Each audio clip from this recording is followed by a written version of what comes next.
ایوبی کو فائنانس یہودیوں نے کیا تھا کہ کرسچن سے ہماری جان چھڑائیں تاکہ ہم یہاں پہ آ سکیں یروشلم میں. تو صلاح الدین ایوبی تو آج ہمارا ہیرو ہے, اس نے تو یہودیوں سے مدد لی ہوئی ہے, فائنینشل سپورٹ لی ہوئی ہے. یہ ریالٹیز ہیں. مرزا صاحب یہ بات اگر سچ ہے تو تاریخ کی کسی ایک معتبر کتاب کا نام بتا دو, صرف ایک کا, کیونکہ تاریخ الزام سے نہیں حوالے سے لکھی جاتی ہے, اور یہاں دعویٰ بہت بڑا ہے لیکن ثبوت صفر. دوستو یاد رہے, فائدہ ہونا اور فنڈنگ کرنا دو بالکل الگ چیزیں ہیں.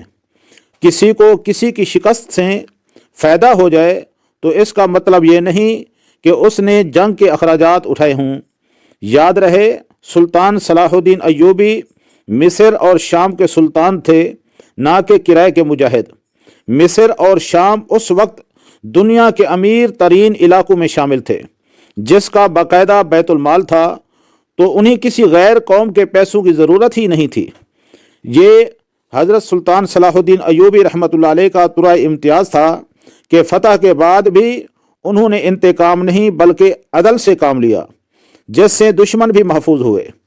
عدل کو فنڈنگ کہنا اور فائدے کو سازش بتانا یہ تاریخ نہیں بلکہ مرزا صاحب کا فکری دھوکہ ہے